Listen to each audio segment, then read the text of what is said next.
lahat! Ngayon ay ating tatalakayin ang interaksyon ng demand at supply. Kung ating babalikan, kung inyong matatandaan, kapag sinabi nating demand, ito ay ang pagbabago ng nais ng bilhin ng mga ng mamimili kung may pagtaas at pagbaba ng presyo. At kapag naman sinabi natin na supply, ito ay ang nais o dami ng nais ipagbenta ng mga magtitinda kung may pagbabago ang presyo ng mga produkto. Ngunit nung nakaraan din ay napag-usapan natin na meron 3 paraan daw po ng pagtutuos ng supply at demand. So naririyan ang supplies, ang schedule, ang paghahanap ng kurba, at ang pagkakaroon ng function o matematikong pamamaraan ng pagtutuos ng supply at demand. So kung babalikan po natin ang bahagi ng paghahanap ng kurba ng demand, makikita natin na ito ay mayroong indirectang relasyon o inverse relationship. O sa madaling salita, pagbaba ng presyo, pagtaas ng demand, at pag tumaas naman ng presyo, bumababa po ang ating demand. At nabanggit ko rin po nung nakaraan na ang kurba po ng demand ay nakaharap sa kaliwa. So makikita po natin ang kulay orange po na linya dito ay ang representasyon ng kurba. Ngayon, paano nga ba lumilipat o nagkakaroon ng tinatawag na shift of demand curve paglipat ng kurba, pakanan man o pakaliwa? Sabi nga natin, maaaring makaapekto ang presyo sa pagbabago ng nais bilhin ng mga tao. Pero, pwede ring makaapekto ang kanyang kita, ang dami ng mamimili, ekspektasyon at presyo ng kaugnay na produkto na maaaring maging dahilan ng pagbabago ng demand. Sa madaling salita, doon sa sinasabi natin sa batas ng demand ng presyo ang pangunahing makakaapekto sa dami ng nais bilhin ay hindi lamang ito ang pwedeng makaapekto sa tunay na buhay.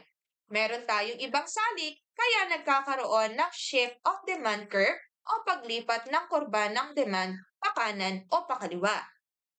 Pero paano nga ba lumilipat ang kurba ng demand?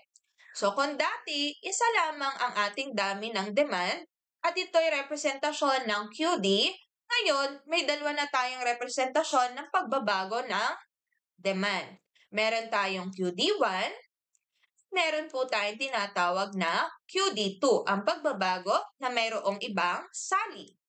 So kung makikita po natin dito po sa bahagi ng grapiko, kung ang QD1 ay papunta o lumipat pakanan, sa kulay green pong linya o kurba, at ito ang ating QD2, nagpapahiwatig po ito na tumataas ang atin pong dami ng demand. Ibig sabihin, kung ang shift of demand is to the right, may pagtaas po ng dami na mabibili. Sa kabaliktaran naman po nito, kung ang ating QD1 o ang ating orange na kurba na nakikita sa graph ay papunta naman sa kaliwa na naging kulay green at ito ang ating QD2, ito naman ay nagpapakita ng pagbaba ng quantity demand or ang maaari natin sabihin, shift of demand curve to the left, tayong pagbaba ng demand. Mahalaga po na makita ang arrow na mula sa QD1 pumunta ito sa kanan ba o sa kaliwa para makita kung shift to the right or shift to the left. Ibig sabihin, hindi na lamang pangalan ng kurba ang ilalagay or QD1, QD2, maikli or short term sa pangalan ng atin pong kurba, kundi dapat po meron na din tayong arrow na nakalagay kung ito ba ay shift to the right or shift to the left.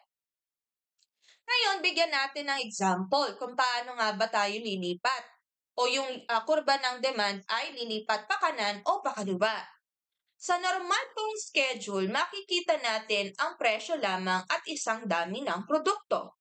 Pero dito po sa paglipat ng kurba, meron tayong 3 hanay sa demand, ang presyo, ang ating QD1 o ang ating pong normal na dami ng rows na makikita sa normal na panahon, at ang ating QD2 naman ipagpalagay na dumami ang bibili sapagkat nagkaroon ng okasyon o ekspektasyon ng Valentine's Day, let our changes in demand be our QD2.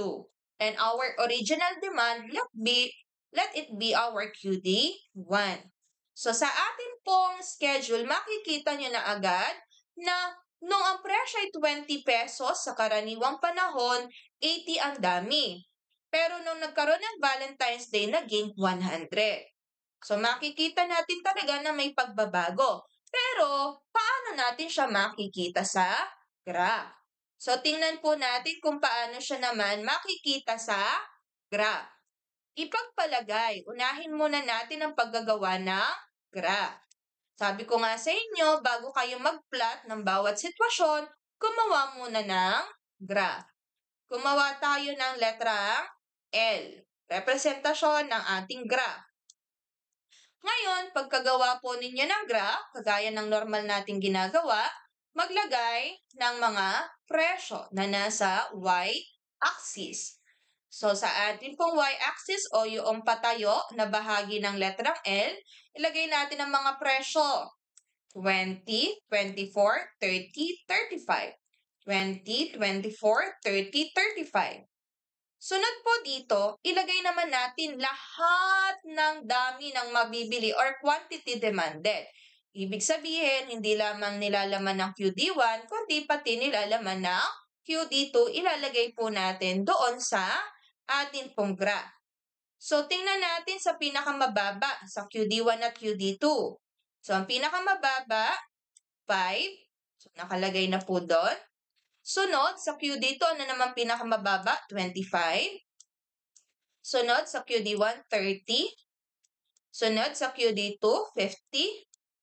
Sunod, sa QD1 again, 60 roses. Sunod, 80. 80 na, pinakamataas sa QD1 pero naisulat na natin, so hindi na kailangang ulitin.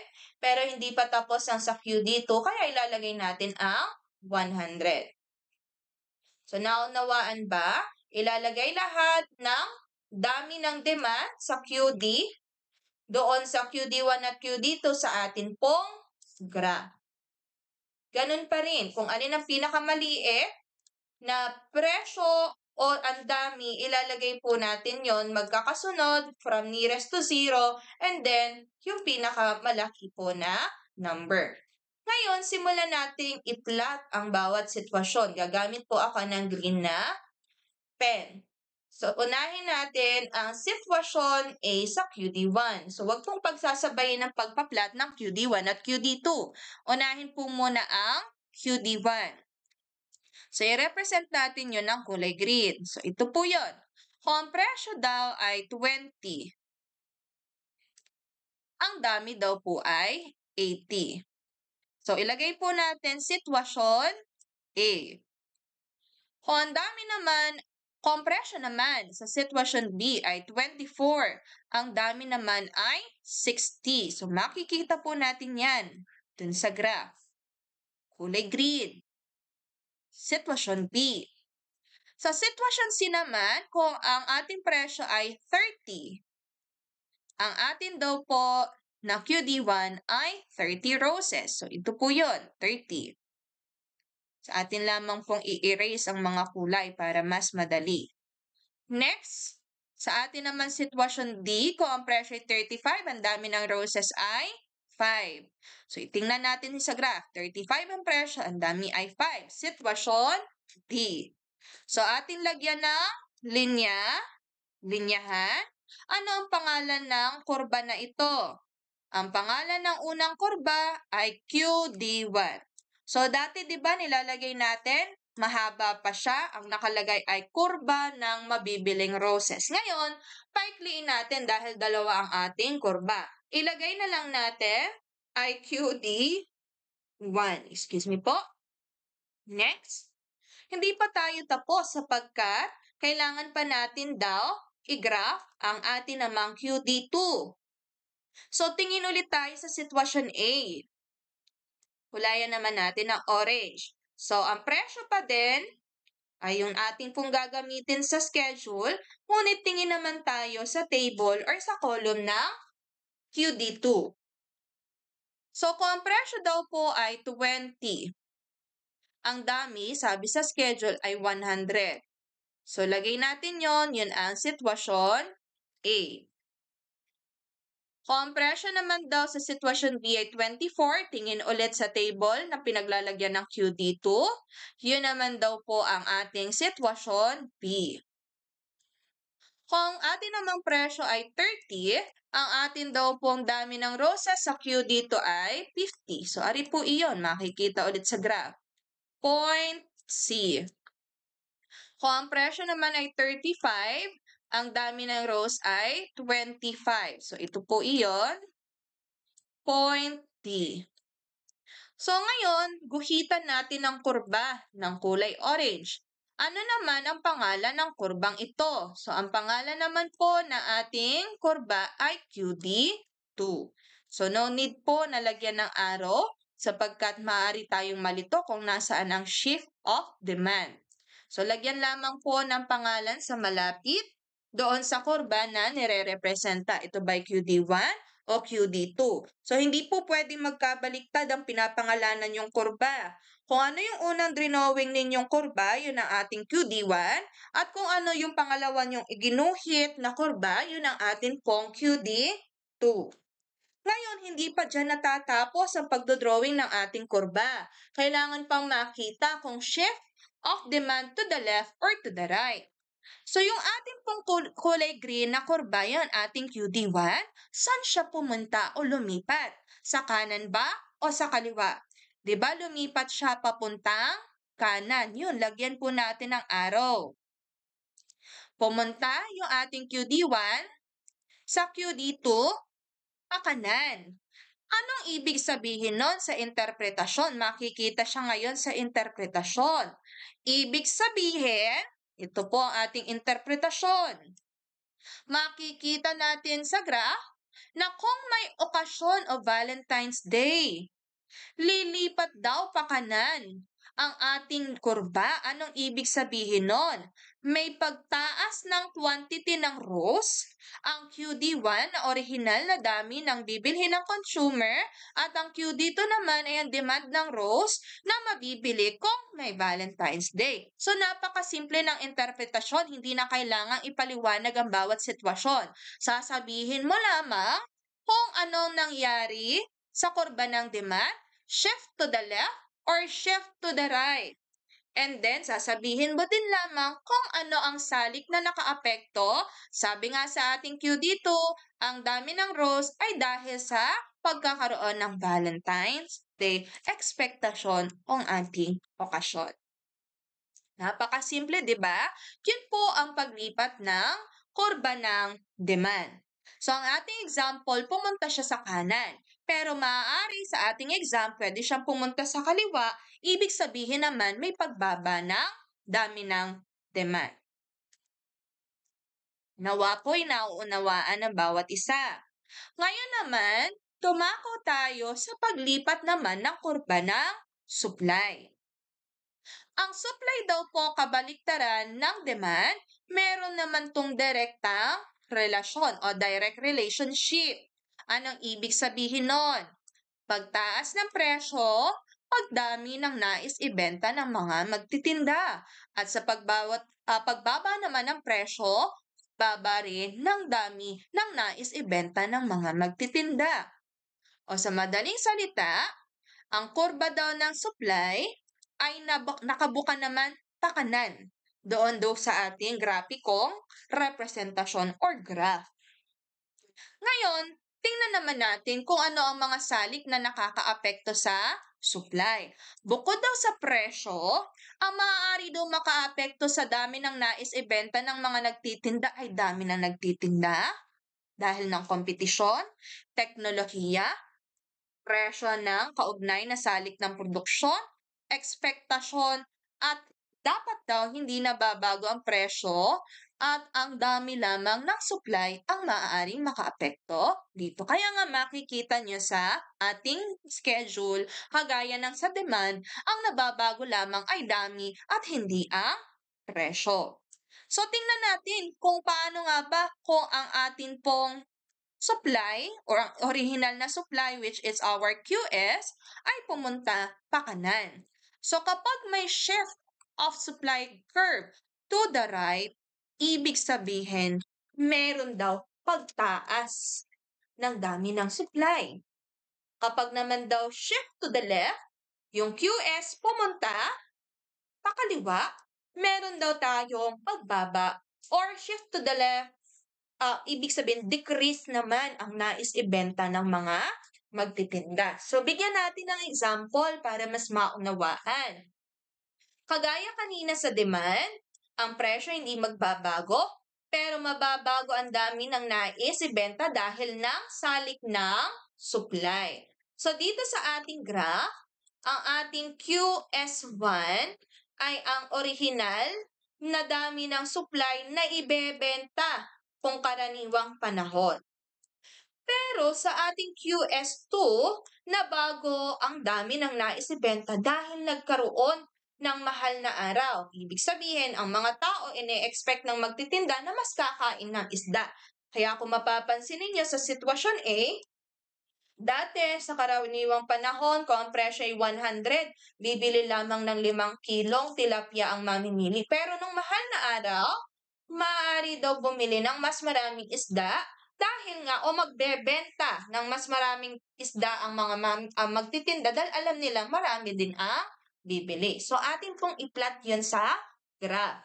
So, ito po ang ating graph. Gamitin natin ang supply or supply schedule sa paggagawa ng graph. So, again, ang una niyong gagawin sa paggagawa ng graph ay gumawa ng letrang L, representasyon ng ating pong presyo at ang dami ng mabibili or QS or dami. Ngayon, ilagay muna natin lahat ng presyo. Ito pong chinechikan ng Ma'am na black.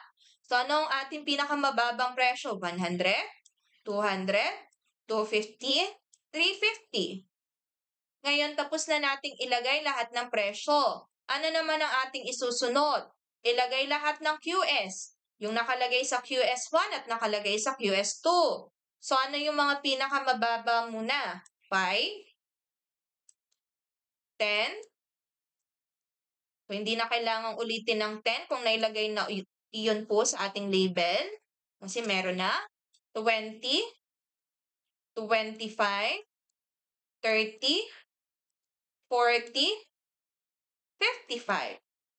So, tapos na natin ilagay lahat ng ating QS. Nasa QS1 man yan, nasa QS2. So, nailagay na natin lahat.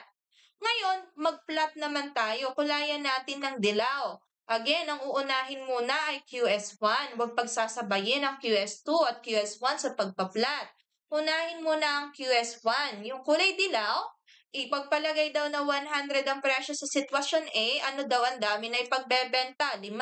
So, yun ang ating situation A. Situation B naman, kung ang presyo ay 200, ang dami ng ibebenta ay 10 kilogram ng tilapia. So, yun daw ang B. Sa sitwasyon B naman, kung ang presyo ay 250, ang dami ng ibebenta ay 25 kilo. So, ito po yun. Ilagay. Sitwasyon C. Sa sitwasyon D naman, kung ang presyo ay 350, ang dami ng ibebenta ay 40 kilogram. So, kompleto na ang ating QS1. Guhitan ng kurba at pangalanan ng QS1. So, tapos na tayo sa kulay dilaw which is ang ating QS1.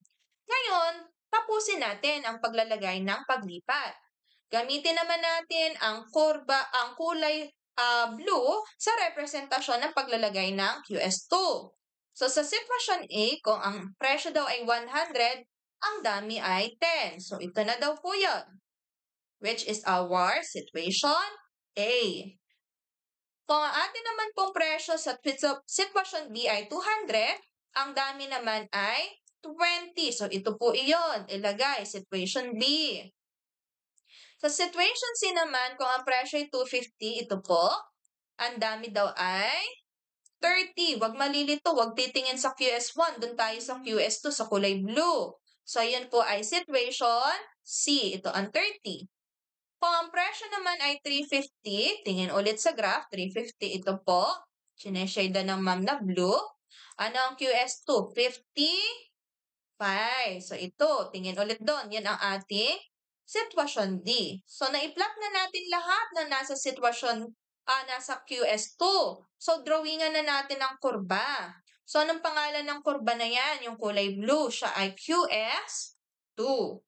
Ngayon, hindi pa tapos. Kasi hindi natin alam kung saan ba lumipat ang ating graph. Ngayon, kukulayan ko yung atin pong arrow. So, itong arrow natin, saan pa pupunta ang QS1? Mula sa kaliwa, pumunta siya pa kanan, lumipat. So, ano ang ibig sabihin pag lumipat sa kanan? Tingnan natin ang interpretasyon pag nagsulat kayo. Makikita daw mula sa kaliwa, yung kulay dilaw, ay lumipat sa kanan dahil ng ekspektasyon na mahal na araw. Ano daw ibig sabihin pag pumunta sa kanan? Tataas o bababa ang QS? So kapag may shift to the right, ibig sabihin tataas ang nais ibenta na kada kilo ng tilapia. Bakit? Dahil ng mahal na araw. So, ibig sabihin, ang QS1 na dami na ipagbibili na supplier at ang QS2 naman ay tilapia na ipagbebenta kung may mahal na araw.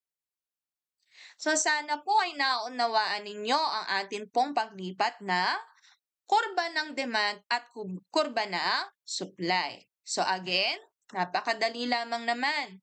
Kapag ang kurba ay papunta sa kanan, tataas ito. Kapag ang kurba ay papunta sa kaliwa, ito daw po ay mababawasan. So, wag po kayong malilito kapag magkukurba. Dito po napakadali. No po? Dahil ang inyo lang pong gagamitin ay ang demand or supply schedule. Hindi na po tayo magde-demand or supply function dito. Diretso na po tayo sa tinatawag nating market schedule. Kung sinabi nating market schedule, pinagsama na yung QS1, QS2, at pinagsama na ang QD1 at QD2. So, wag malilito. Kapag QD, uunahin mo na laging i-plot ang 1. Isusunod ang 2. Kapag naman QS, ang uunahing i-plot, QS1 muna, bago i-plot ang QS2 sa graph. Ngayon, pag yan po ay pinagsama-sama na nga sa market schedule, ganito na magiging itsura niyan. May QS1, may QS2, may QD1 at QD2. So again, wag malilito. Kung ang pinapahanap muna sa inyo ay kurba ng demand, ito muna ang gagamitin. Presyo, QD1, QD2. Pero kung ang pinapahanap naman sa inyo ay dami ng supply, so gagamitin pa rin itong si presyo. Ito naman ang gagamitin, QS1 at saka QS2. Disregard nyo naman muna yung atin pong QD. So ngayon, nawa ay mas naunawaan ninyo at makakapagsagot na po kayo ng inyong performance task. Okay? Kung meron po kayong tanong, pagpaumanhin nyo po nang ma'am ay nag-record ng video para mas maunawaan. At ito po ang atin pong talakayan tungkol sa paglipat ng kurba ng demand. Again, maraming salamat sa inyong pakikinig at maaari pong balikan ang ating pong video kung merong ilang katanungan. Maraming salamat at magandang buhay.